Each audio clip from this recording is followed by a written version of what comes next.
Hello and welcome student, তোমাদের প্রত্যেককেই স্বাগতম পাইথন প্রোগ্রামিং ক্লাসের ডে নাম্বার 8-এ। এর আগের ক্লাসে আমরা পাইথন প্রোগ্রামিং এর অপারেটর সম্পর্কে জেনেছি এবং অপারেটর সম্পর্কে টোটাল ডেডিকেটেড একটা কিন্তু ভিডিও রয়েছে প্রায় 1 ঘন্টার। ফার্স্টে তোমরা সেই ভিডিওটি দেখো, যদি তোমরা ভিডিওটি না দেখে থাকো দেন তোমরা এই অনুশীলনীর প্রশ্নগুলিকে কিন্তু কভার করো। তো আজকের ভিডিওতে আমরা কিন্তু পাইথন প্রোগ্রামিং এর অপারেটরস চ্যাপ্টারের অনুশীলনীর যে কোশ্চেনগুলো রয়েছে সেগুলো কিন্তু আজকের আমরা ক্লাসে কভার করব এবং জানবো। তো দেখো, প্রথম থেকে আমরা শুরু করি। কি বলেছে পাইথন প্রোগ্রামিং এ যে ডেটাগুলির উপর অপারেটর অপারেশন করে তাদের ড্যাশ বলে। আমরা জানি তাদেরকে কি বলা হয়, অপারেন্ট বলা হয়। তাহলে আমাদের সঠিক অ্যান্সার কি হবে, অপশন সি। এবার বলছে নিচের কোনটি রিলেশনাল অপারেটর নয়। কোনটা রিলেশনাল অপারেটর নয়? তো এটাও রিলেশনাল অপারেটর, এটাও রিলেশনাল অপারেটর, এটাও রিলেশনাল অপারেটর, শুধুমাত্র এটা কিন্তু রিলেশনাল অপারেটর না, এটা কিন্তু অ্যারিথমেটিক অপারেটর। এবার দেখো, এখানে বলেছে a সমান সমান 5, b সমান সমান 10 হলে c is equal to a percentage b। Percentage মানে কি, মডিউলস বা মোড, ভাগশেষ নির্ণয় করার যে কাজটা হয় সেটা কিন্তু পার্সেন্টেজ চিহ্ন দ্বারা করা হয়। এর আগের ক্লাসে কিন্তু আমরা আলোচনা করেছিলাম। এর আউটপুট বা ফলাফল কি হবে? এর আউটপুট বা ফলাফল ডি হবে। এবার তোমাদের মনে কোশ্চেন আসবে কি করে ডি হবে। তাহলে কি আমরা পড়েছিলাম যে ভাগশেষ কি করে বের করে, যে ডান দিকের সংখ্যাটাকে বাঁ দিকের সংখ্যা দ্বারা ভাগ করা হয়, তাই তো? তাহলে 10 দিয়ে যদি আমরা 5কে ভাগ করি তাহলে দশমিক দিয়ে আমাদের 0 নিতে হবে, দেন 5 দিয়ে ভাগ করব 50 হবে, মিলে গেল আমাদের। তাহলে কি 0.5 আমাদের কি হবে অ্যান্সার। তাহলে অপশন ডি হলো আমাদের রাইট অ্যান্সার কিন্তু হচ্ছে, তাই তো? এই কোশ্চেনটা তো একদমই সহজ। পাইথনের নিচের কোনটি নট ইকুয়াল টু চিহ্ন? আমরা জানি এটা হচ্ছে নট ইকুয়াল টু চিহ্ন, তাহলে অপশন বি রাইট অ্যান্সার। নিম্নের কোনটি একটি অ্যারিথমেটিক অপারেটর নয়? মানে কোনটা আমাদের অ্যারিথমেটিক অপারেটর নয় তোমরা বলো দেখি। এখানে কনফিউজ হবে না, এটা হচ্ছে গুণ চিহ্ন, এটা যোগ চিহ্ন, এটা কিন্তু ব্যাক স্ল্যাশ, ভাগ চিহ্ন না কিন্তু এটা, ঠিক আছে? ভাগ চিহ্ন কিন্তু এরকম হয়, আমাদের উল্টা দিকে থাকে, আর এটা হচ্ছে আমরা জানলাম মডিউলস। তাহলে কিন্তু আমাদের রাইট অ্যান্সার কি হবে? রাইট অ্যান্সার অপশন সি, এটা কিন্তু কোনো অ্যারিথমেটিক অপারেটর না। ঠিক আছে, তোমাদের কিন্তু এটা মাথায় রাখতে হবে।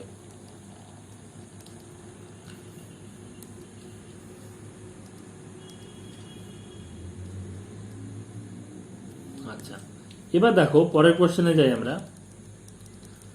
পরের কোশ্চেনে কি বলেছে, যে নট ইকুয়াল টু হলো একটি ড্যাশ অপারেটর। আমরা জানি এটা কি ধরনের অপারেটর, এটা কিন্তু আমাদের কি অপারেটর, এটা কিন্তু আমাদের রিলেশনাল অপারেটর। তাহলে অপশন ডি হচ্ছে আমাদের কি রাইট অ্যান্সার। পাইথনের দুটি অপারেন্ডের মধ্যে সমতা বা তুলনা করার জন্য নিচের কোন অপারেটরটি ব্যবহার করা হয়? আমরা জানি দুটো মধ্যে যদি আমরা কি করতে চাই, পাইথন দুটি অপারেটরের মধ্যে যদি আমরা সমতা নির্ণয় করতে চাই তাহলে কিন্তু আমরা ডবল ইজিক্যাল টু চিহ্ন কিন্তু ইউজ করে থাকি। তাহলে অপশন এ রাইট অ্যান্সার। পাইথনে পাওয়ারের জন্য সঠিক অপারেটর কোনটি? আমরা জানি ডবল ইনটু চিহ্ন দিতে হয়, তাহলে অপশন বি হচ্ছে রাইট অ্যান্সার। পাইথনে এর মধ্যে কোনটি ফ্লোট ডিভিশন অপারেটর হিসাবে ব্যবহৃত হয়? আমরা জানি ফ্লোট ডিভিশন বের করার জন্য কিন্তু ডবল স্ল্যাশ আমাদের কিন্তু ইউজ করতে হয়, তাহলে অপশন বি হলো রাইট অ্যান্সার। এবার কি বলছে, পাইথনে একটি মাত্র অ্যাসাইনমেন্ট অপারেটর রয়েছে, সেটি আমরা জানি, সেটা হলো আমাদের কি অপশন এ হচ্ছে আমাদের রাইট অ্যান্সার, তাই না? আমাদের একটাই কিন্তু অ্যাসাইনমেন্ট অপারেটর রয়েছে, সেটা হচ্ছে কি অপশন এ, অর্থাৎ ইজিক্যাল টু। পাইথনে আগমেন্টেড অ্যাসাইনমেন্ট অপারেটর দুটির উদাহরণ হলো, আমরা জানি আগমেন্টেড অ্যাসাইনমেন্ট অপারেটর কিন্তু এটা কিন্তু অ্যারিথমেটিক অপারেটর, এটাও অ্যারিথমেটিক অপারেটর, এটা হচ্ছে আমাদের লজিক্যাল না, এটা কম্পারিজন অপারেটর। শুধুমাত্র কিন্তু আমাদের এটাই কিন্তু আগমেন্টেড অ্যাসাইনমেন্ট অপারেটর, অর্থাৎ ডবল স্ল্যাশ ইজিক্যাল টু দ্বারা কিন্তু আমরা কি করতে পারি, আমরা হচ্ছে ভাগশেষ নির্ণয় করতে পারি, মানে ফ্লোটিং পয়েন্ট ছাড়া। আর স্ল্যাশ ইজিক্যাল টু দ্বারা কিন্তু আমরা কি নির্ণয় করতে পারি, আমরা ভাগ কিন্তু করতে পারি। ওকে, এবার দেখো এদের মধ্যে কোনটি একটি বৈধ অ্যারিথমেটিক অপারেটর, মানে এখান থেকে বলছে যে এর মধ্যে কোনটা হচ্ছে কি বৈধ অ্যারিথমেটিক অপারেটর। তাহলে দেখো আমাদের দেখতে হবে বৈধ অ্যারিথমেটিক অপারেটর আমরা দেখে চিহ্নিত করতে পারবো যে ডবল ইজিক্যাল টু, আমাদের কিন্তু ভাগশেষে ইন্টিজার নাম্বার নিয়ে আসার জন্য কিন্তু ডবল ইজিক্যাল টু ব্যবহার করে থাকি। তাহলে এটাই কিন্তু আমাদের কি হবে, আমাদের বৈধ অ্যারিথমেটিক অপারেটর। বাদ বাকি একটাও কিন্তু কোনো বৈধ আমাদের অপারেটর বা অ্যারিথমেটিক অপারেটর না, শুধুমাত্র এটাই বৈধ একটা অপারেটর, যেটা হচ্ছে কি কম্পারিজন অপারেটর। এটা লজিক্যাল অপারেটরের মধ্যে পড়বে। যাই হোক, আমাদের কিন্তু পরের যে কোশ্চেনটা রয়েছে, পাইথন প্রোগ্রামিং এ দুটি আইডেন্টিটি অপারেটর ব্যবহার করা হয়। আমরা জানি দুটি আইডেন্টিটি অপারেটর কি কি, একটা ইজ আর একটা হচ্ছে ইজ নট। ইজ আর ইজ নট কি, আমাদের হচ্ছে আইডেন্টিটি অপারেটর। আর এখানে পরের কোশ্চেন বলেছে নিচের কোনটি একটি মেম্বারশিপ অপারেটর, তাহলে ইজ তো হবে না, ইজ নটও হবে না, তাহলে কি নট ইন। তাহলে নট ইন কি মেম্বারশিপ অপারেটর, ইন আর নট ইন এই দুটোই কিন্তু মেম্বারশিপ অপারেটর। আর অর কি অপারেটর, অর হচ্ছে কিন্তু আমাদের লজিক্যাল অপারেটরের মধ্যে পড়ছে। তাহলে অপশন সি আমাদের রাইট অ্যান্সার কিন্তু হয়ে গেল। এবার দেখো কি বলেছে, নিচের পাইথন কোডের আউটপুট কি হবে, ভালো মতন বোঝাচ্ছি। তাহলে এক্স এর মধ্যে কত জমা রয়েছে 5, ওয়াই এর মধ্যে কত জমা রয়েছে 10, তাহলে যদি যোগ করি 10 আর 5 তাহলে কত আসবে আমাদের 15। তাহলে কি অপশন বি হচ্ছে আমাদের কি রাইট অ্যান্সার। আই হোপ তোমরা বুঝতে পেরেছো। এর পরের যে কোশ্চেনটা রয়েছে, নিচের কোন অপারেটরটিকে কম্পারিজন অপারেটর হিসাবে অভিহিত করা হয়। কম্পারিজন অপারেটর আরেকটার নাম কি রিলেশনাল অপারেটর, আমরা পড়ে এসেছি। তাহলে অপশন বি কি হবে রাইট অ্যান্সার। আচ্ছা, এবার দেখো শূন্যপদ পূরণ করো। ড্যাশ চিহ্নটি বাম দিকের অপারেন্টকে ডান দিকের অপারেন্ট দিয়ে ভাগ করে এবং ভাগশেষ প্রদর্শন করে, এবং চিহ্নটি একটি সংখ্যাকে অপর সংখ্যা দিয়ে ভাগ করার পর প্রাপ্ত ফলাফল ইন্টেজার অংশটি শুধু প্রিন্ট হয়। তাহলে ইন্টেজার অংশটি শুধু প্রিন্ট করানোর জন্য কি আমাদের ইউজ করতে হয় ডবল স্ল্যাশ, আর অপারেটরকে ভাগ করে ভাগশেষ প্রদর্শন করার জন্য মডিউল ইউজ করি। তাহলে কি অপশন এ হলো আমাদের কি রাইট অ্যান্সার। তাহলে কি পার্সেন্টেজ চিহ্ন দ্বারা আমরা কি করি ভাগশেষ নির্ণয় করি, আর ডবল স্ল্যাশ দিয়ে কি করতে পারি আমরা হচ্ছে ইন্টেজারে আমরা হচ্ছে প্রাপ্ত ফলাফল পেতে পারি, ভাগ করার পর যে প্রাপ্ত ফলাফল হয় সেটা কিন্তু পেতে পারি আমরা ডবল স্ল্যাশের দ্বারা। এবার দেখো পরের যে কোশ্চেনটা বলেছে, পরের কোশ্চেনে কি বলেছে, অপারেটর দুটি অপারেন্ডের মান সমান হলে ট্রু প্রদর্শন করে এবং অপারেটর দুটি অপরের মান অসমান হলে তবে ট্রু প্রদর্শন করে। তাহলে সমান হওয়ার জন্য কি আমাদের ইজিক্যাল টু লাগে, আর অসমান হওয়ার জন্য কি নট ইজিক্যাল টু লাগে। তাহলে অপশন বি হচ্ছে right answer. Double is equal to দুটি অপারেটরের মান সমান হলে ট্রু প্রদর্শন করে, আর নট ইকুয়াল টু দুটি অপারেটরের মান অসমান হলে ট্রু প্রদর্শন করে। এটা কিন্তু আমরা পড়েছি। এরপরে দেখো পাইথনের যে অপারেটরগুলি দুটি অপারেন্ডের উপর কাজ করে তাকে কি বলা হয়, আমরা পড়ে এসেছি যখন দুটি অপারেটরের উপর কাজ করবে তখন তাকে বলবো বাইনারি অপারেটর, যখন একটি অপারেন্ডের উপর কাজ করবে তখন তাকে কি বলবো ইউনারি অপারেটর। তাহলে দেখো পরের 4 নাম্বার যে কোশ্চেনটা রয়েছে, পাইথনে দুটি আইডেন্টিটি অপারেটর রয়েছে, আমি একটু আগে বললাম। দুটি আইডেন্টিটি অপারেটর কি ইজ আর ইজ নট, আর মেম্বারশিপ অপারেটর কি ইন আর নট ইন। এগুলা কিন্তু মাথায় রাখতে হবে যে আমাদের আইডেন্টিটি অপারেটর ইজ আর ইজ নট, আর হচ্ছে আমাদের মেম্বারশিপ অপারেটর কি ইন আর হচ্ছে নট ইন। এরপরের কোশ্চেন আমরা চলে যাই। দেখো এটা কিন্তু একটু বুদ্ধি দিয়ে এবং তাড়াতাড়ি করতে হবে, দুটি কলামের মধ্যে ম্যাচ করাতে বলেছে। তাহলে আমরা দেখতে পাচ্ছি এই যে এই চিহ্নগুলো যেগুলো রয়েছে এগুলো কি ধরনের আমাদের অপারেটরের মধ্যে পড়ছে, এগুলো পড়ছে আমাদের অ্যারিথমেটিক অপারেটরের মধ্যে। তাহলে দেখবো একের বি কোথায় কোথায় রয়েছে, একের বি সিতে রয়েছে আর ডিতে রয়েছে। তাহলে পরেরটা এর মিলাবো যে 2-এর এটা কি ধরনের অপারেটরের মধ্যে পড়ছে, এটা হচ্ছে আমাদের রিলেশনাল অপারেটরের মধ্যে পড়ছে, তাই না, বা কম্পারিজন অপারেটরের মধ্যে পড়ছে। তাহলে 2SC কোথায় রয়েছে, তাহলে 2SC এখানে রয়েছে। তাহলে অপশন ডি রাইট অ্যান্সার। পরেরগুলো যদি মিলিয়ে দেখি, আমাদের এটা কি, এটা হচ্ছে মেম্বারশিপ অপারেটর পড়ছে, আর হচ্ছে এটা কি আমাদের অপারেটর, সরি এটা হচ্ছে মেম্বারশিপ অপারেটর না, ভুল।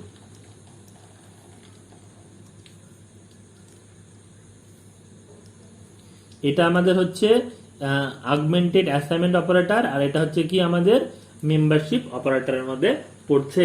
তাহলে আমাদের কিন্তু কি হলো, 4-এর এ হয়ে গেল, 3-এর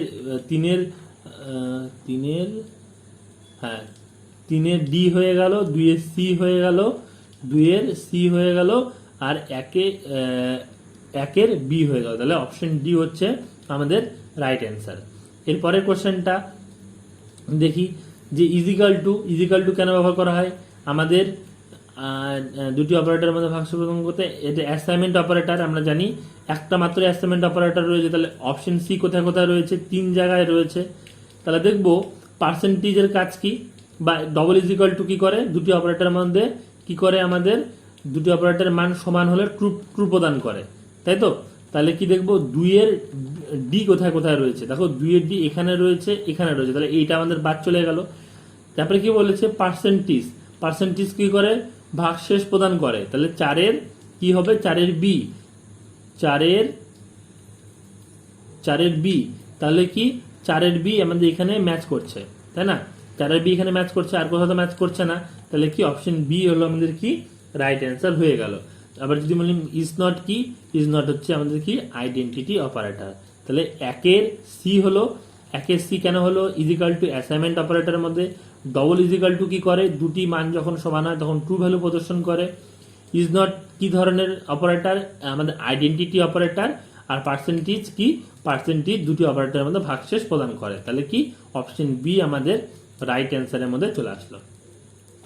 এরপরের যে কোশ্চেনটা রয়েছে, পরের কোশ্চেনে কি বলেছে আমাদের ডবল স্টার মানে কি এক্সপোনেন্ট, তাই তো। তাহলে আমাদের কি হবে, এই অপারেন্টগুলির উপর এক্সপোনেনশিয়াল অপারেশন সম্পাদন করে, ঠিক।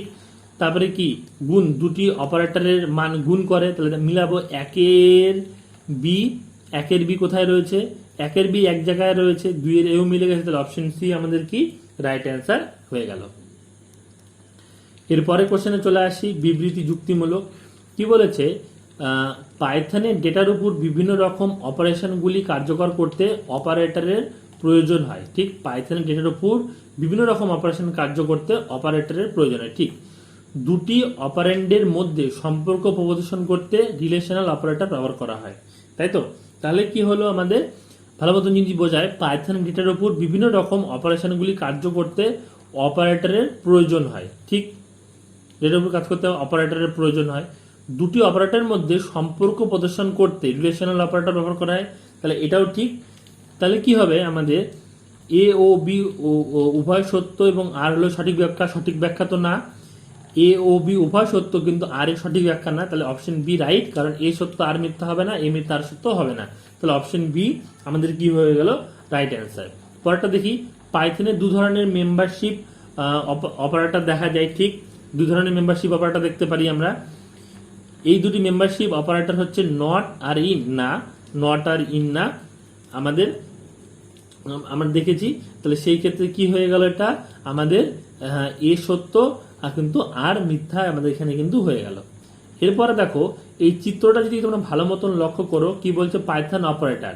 প্রথমে বলছি স্ট্রিং, নিউমেরিক, রিলেশনাল, অ্যারিথমেটিক। তাহলে এটা ভুল, এরকম তো হয় না। তারপরে কি বলেছে অ্যারিথমেটিক, রিলেশন, লজিক্যাল আর অ্যাসাইনমেন্ট, এরকমও হয় না। কি হয়, প্রথমে পাইথন অপারেটরের মধ্যে নিউমেরিক হবে, তারপরে কি ফ্লোট হবে, তাই তো। সরি মিস্টেক হয়ে গেল, সরি মাই মিস্টেক। এখানে বলছে পাইথন অপারেটর, তাই না, সরি। পাইথন অপারেটরগুলো কি হবে, পাইথন অপারেটর এটা ঠিক রয়েছে। প্রথমে কি আসবে, প্রথমে আসবে অ্যারিথমেটিক অপারেটর, তারপরে রিলেশনাল অপারেটর, তারপরে লজিক্যাল অপারেটর, তারপরে হচ্ছে কি অ্যাসাইনমেন্ট অপারেটর। এগুলো তো স্পেসিফিক ভাগ হয়ে গেল, যে ইন্টিজারের মধ্যে numeric data, float, string, logical, এগুলো তো আলাদা হয়ে গেল। কিন্তু অপারেটর কি, আমাদের অ্যারিথমেটিক অপারেটর রয়েছে, রিলেশনাল অপারেটর রয়েছে, লজিক্যাল অপারেটর রয়েছে আর অ্যাসাইনমেন্ট অপারেটর রয়েছে। তাহলে কিন্তু অপশন বি রাইট অ্যান্সার হবে। আমার ছোট্ট একটা মিস্টেক হয়ে যাচ্ছিল। এখানে বলেছে পাইথন অপারেটর প্রথমে কিন্তু লজিক্যাল অপারেটর হয় না, তাই তো। প্রথমে কিন্তু হয় আমাদের কি নিউমেরিক অপারেটর, তারপরে কি আমাদের লজিক্যাল অপারেটর, তারপরে অ্যারিথমেটিক অপারেটর, তারপরে কি রিলেশনাল, তারপরে নিউমেরিক, এটা উল্টাপাল্টা ভাবে রয়েছে। তাহলে আমাদের অপশন বি কিন্তু কি হয়ে গেল, অপশন বি কিন্তু আমাদের রাইট অ্যান্সার হয়ে গেল। আই হোপ তোমাদেরকে আমি এই জিনিসটা বোঝাতে পেরেছি। আচ্ছা, এবার কি বলছে, পাইথনে অ্যারিথমেটিক অপারেটর সম্পর্কে মন্তব্য ক্রমানুসারে সাজাও, মানে কোনটা আগে পিছে এরকম ভাবে সাজাতে বলেছে। দেখো, পাইথন প্রোগ্রামিং এ অ্যারিথমেটিক অপারেশনগুলি কার্যকর করতে অ্যারিথমেটিক অপারেটরগুলি ব্যবহার করা হয়। ঠিক, অপারেশন কার্য করতে তো আমাদের বিভিন্ন ধরনের অ্যারিথমেটিক অপারেটর ব্যবহার করা হয়, এটা তো ঠিক কথা। তাহলে প্রথমে আমাদের কি হবে, অপশন 3 হবে। তাহলে প্রথমে অপশন 3 এক জায়গায় রয়েছে, তাহলে এটার উপর দাগ দিব। যদি মিলিয়ে দেখি, পাইথনে দু ধরনের অ্যারিথমেটিক অপারেটর রয়েছে, ইউনারি আর বাইনারি। ঠিক, এক মিলে গেল। পাইথনে দু ধরনের ইউনারি অপারেটর কি, ইউনারি প্লাস, ইউনারি মাইনাস। ঠিক, এটাও মিলে গেল। তাহলে পরেরটা তো 4, এটা অটোমেটিকলি হয়ে যাবে। তাহলে অপশন বি আমাদের কি রাইট অ্যান্সার হয়ে গেল। নিচের গাণিতিক ক্রিয়াকলাপগুলি ক্রমানুসারে সাজাতে বলেছে। তাহলে দেখো, প্রথমে তো আমাদের এটা ফার্স্ট লাইন হবে, তাহলে এটা ফার্স্ট লাইন হবে। তারপরে কি আমাদের বি ইজ ইকুয়াল টু 2 হবে, এটা সেকেন্ড লাইন হবে, সেকেন্ড লাইন হবে এটা। তারপরে আমাদের কি, যে দুটোর মধ্যে আমরা জানতে যাচ্ছি যে টু দি পাওয়ার কত, তাহলে এটা 3 হবে। তারপর এটা কত হবে, আর এটা 4 হবে। তাহলে দেখবো যে 2 কোথায় রয়েছে। দেখো 2 একটা জায়গায় রয়েছে, তাহলে প্রথমে 2 হবে, প্রথমে 2, তারপরে তো 3 হওয়ার কথা। প্রথমে 2 হলো, সরি মিস্টেক, হ্যাঁ হ্যাঁ ঠিক আছে। প্রথমে 2 হবে, তারপরে 4 হবে, 2 তারপরে 4 হলো, তারপরে 3 হবে, 3 মানে এই লাইনটা হলো 1, তারপরে 1 প্রিন্ট আউট হলো। তার মানে কি আমাদের প্রথমে a is equal to 5 declare করলাম, আমরা b is equal to 2 declare করলাম, তারপরে আমরা হচ্ছে এক্সপোনেনশন করলাম, তারপরে কি আমরা সেটাকে প্রিন্ট করলাম। তাহলে অপশন এ আমাদের কি হয়ে গেল রাইট অ্যান্সার। এবার কি বলেছে, একটি লিস্টে কোনো উপাদান উপস্থিত আছে কিনা তা নির্ণয় করার ধাপগুলি আমাদের বের করতে বলেছে। খুব সহজ জিনিস। প্রথমে তো আমাদের ভেরিয়েবল ডিক্লেয়ার করেছে, দেখে বুঝতে পারছি a is equal to 1 2 3 4 5, sorry 1 2 3 4 declare করেছে। তাহলে প্রথমে এটা 1 হবে, তাহলে 3 কোথায় রয়েছে, 3 দেখো 2 জায়গায় রয়েছে, এখানে রয়েছে আর এখানে রয়েছে। তাহলে আমি এই পরেরটা কি হবে, পরেরটা 2 হবে। b is equal to 4 K declare করলো, একমাত্র এই জায়গায় রয়েছে, তাহলে এটা মিলে গেল। তারপরে 4 নাম্বার দেখবো, তারপরে 4 নম্বরে কি করব, আমরা প্রিন্ট করব, তারপরে তো ফলাফল আসবে, তারপরে তো ট্রু আসবে।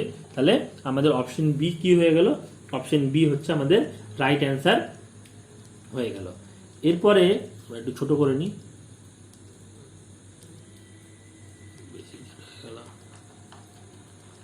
আচ্ছা, এরপরে সত্য এবং মিথ্যা নির্ণয় করতে বলেছে।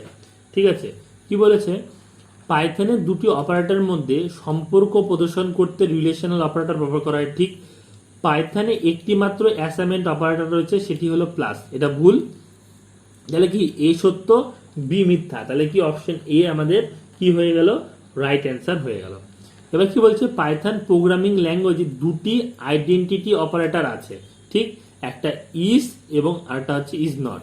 পাইথন প্রোগ্রামিং ল্যাঙ্গুয়েজে দুটি মেম্বারশিপ অপারেটর রয়েছে, একটা হচ্ছে ইন, একটা ইন নট, আমরা দেখেছি।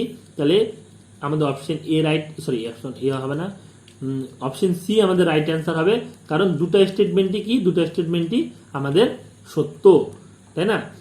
তারপরে কি বলেছে, এবার কেস স্টাডি বলেছে, ঘটনা বিশ্লেষণের প্রশ্ন। প্রশ্ন তো কি বলেছে, অর্ক ক্লাস 9-এ উঠেছে, সিবিএসসি বোর্ডের স্কুলে পড়ে, সে পাইথন প্রোগ্রামিং নতুন শিখছে, তাকে 20 এবং 30 সংখ্যা যোগ করতে দিয়েছে, সে প্রাথমিকভাবে কিভাবে ডেটাগুলি অ্যাডিশন মাল্টিপ্লিকেশন প্রিন্ট করবে তা দেখাও। তাহলে অ্যাডিশনের ক্ষেত্রে দেখো খুব সহজ জিনিস, আমাদের অপশন সি হবে। প্রথমে a is equal to 20 declare করেছে, b is equal to 30 declare করেছে, তারপরে সি এর মধ্যে a আর v ভ্যালু এখানে ইনিশিয়ালাইজ করেছে, তারপরে প্রিন্ট করে দিয়েছে। তাহলে আমরা দেখে বুঝতে পারছি অপশন সি রাইট অ্যান্সার হবে। এবং সেম টু সেম ভাবে আমাদের অপশন ডি রাইট অ্যান্সার হবে। এর মধ্যে ডেটা ইনসার্ট করলো, বি এর মধ্যে ডেটা ইনসার্ট করলো, সি এর মধ্যে আমাদের কি গুণটাকে অ্যাসাইন করলো, তারপরে হলো প্রিন্ট করে আমাদের আউটপুট বের করে দিল। তাহলে আমাদের অপশন ডি হবে কি রাইট অ্যান্সার।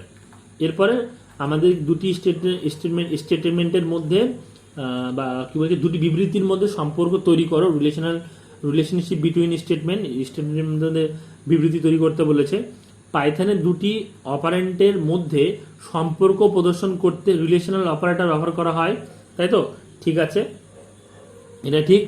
পাইথন প্রোগ্রামিং ল্যাঙ্গুয়েজে আগমেন্টেড অ্যাসাইনমেন্টটির অপারেটর বা শর্টকাট অপারেটর উদাহরণ হলো প্লাস ইজিক্যাল টু, এটাও ঠিক আছে, কিন্তু কি বলছে এটা পাইথন দুটি অপারেটরের মধ্যে সম্পর্ক স্থাপন করতে রিলেশনাল অপারেটর ব্যবহার করা হয়, এটাও ঠিক এটাও ঠিক, কিন্তু দুটার মধ্যে কোনো সম্পর্ক নেই, তাহলে এই স্টেটমেন্ট সত্য কিন্তু না সরি এটা হতে হবে না, সম্পর্ক নেই তাহলে কোনটা রয়েছে আমাদের এ ও বি স্টেটমেন্ট অপরের সাথে সম্পর্কযুক্ত নয়, দুটোই ঠিক কিন্তু তার মধ্যে কোনোটার মধ্যে সম্পর্ক নেই। পাইথন প্রোগ্রামিং ল্যাঙ্গুয়েজে 3 ধরনের লজিক্যাল অপারেটর ব্যবহার করা হয়, ঠিক, অর, অ্যান্ড, নট। এই অপারেটরগুলির প্রয়োগ করে রাশিমালার ফল ট্রু বা ফলস হবে তাই লজিক্যাল অপারেটর বলা হয়। তাহলে কি আমাদের দুটো স্টেটমেন্ট ঠিক এবং দুটো স্টেটমেন্টই তার সাথে রিলেটেড, তাহলে কি হবে আমাদের বি স্টেটমেন্ট হলো এই স্টেটমেন্টের কারণ। এরপরে দেখো যে কোশ্চেনটা রয়েছে, প্লাস ইজিক্যাল টু হলো একটি আগমেন্টেড অ্যাসাইনমেন্ট অপারেটর যাকে অ্যাড অ্যান্ড অ্যাসাইনও বলা হয়, ঠিক। এই অপারেটরগুলি ডান দিকের অপারেন্ডকে বাম দিকের অপারেন্ডের সাথে যুক্ত করে প্রাপ্ত ফলাফল বাম দিকের অপারেটর অ্যাসাইনমেন্ট করে, ঠিক। তাহলে কি হবে দুটো স্টেটমেন্টই ঠিক, তাহলে বি স্টেটমেন্টটি কি হলো এই স্টেটমেন্টের কারণ হলো। তাহলে দেখো আমাদের কিন্তু অনুশীলনীর প্রশ্ন আমরা খুব ভালো মতন সলভ করে নিলাম, তাহলে কিন্তু আমাদের এই অপারেটর চ্যাপ্টার কিন্তু খুব ভালো মতন আমরা কমপ্লিট করলাম। তোমরা যারা এই অনুশীলনী কোশ্চেনগুলো দেখলে এবং তোমরা এই কোশ্চেনগুলো অ্যান্সারগুলো করলে তোমরা কিন্তু অবশ্যই এই কোশ্চেনগুলো বারবার প্র্যাকটিস করবা, পাশাপাশি তোমরা যারা এই অপারেটরসের ভিডিওটি দেখোনি অ্যাট ফার্স্ট ভিডিওটি দেখবা, দেন কোশ্চেনগুলো সলভ করলে কিন্তু তোমাদের পক্ষে হেল্পফুল হবে। ভিডিওটি তোমাদের কেমন লাগলো কমেন্ট বক্সে কমেন্ট করে জানাতে পারো, কোনো ডাউট থাকলে তাও তোমরা কমেন্ট বক্সে কমেন্ট করে জানাতে পারো। ভিডিওটি তোমাদের বন্ধু বান্ধবীদের সাথে শেয়ার করতে পারো, তাহলে তারাও হেল্পফুল হবে। ভিডিওটি দেখার জন্য ধন্যবাদ। চলো নেক্সট ক্লাসে আবার দেখা হচ্ছে।